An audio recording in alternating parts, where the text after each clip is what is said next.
My past videos, you know that I'm trying to create wooden cards to help me learn Easel in CNC. The first thing you need to do is to get your measurements correct and the type of wood. So in Easel they have this section here that you click on, and you can add different materials if you'd like, but that's a pro day. And you can choose a different type of wood that you want.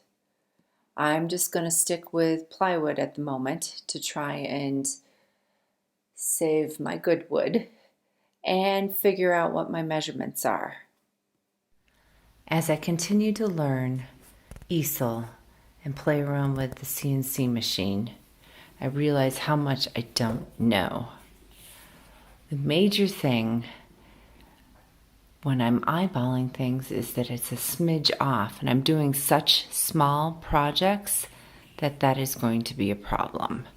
So what's the first rule of thumb that you learn when woodworking?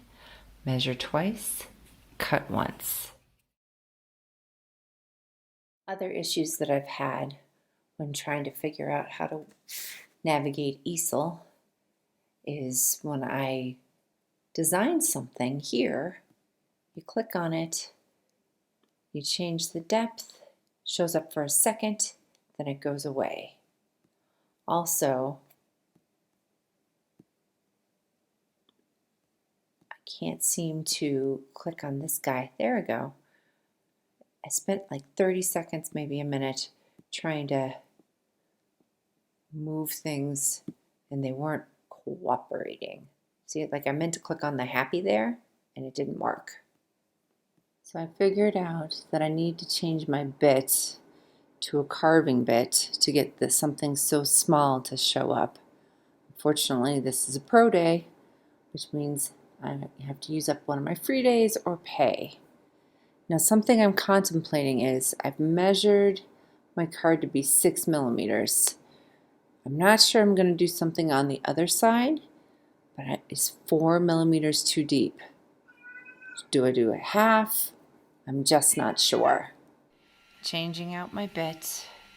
So I'm going to change the speed so things can go a little bit faster.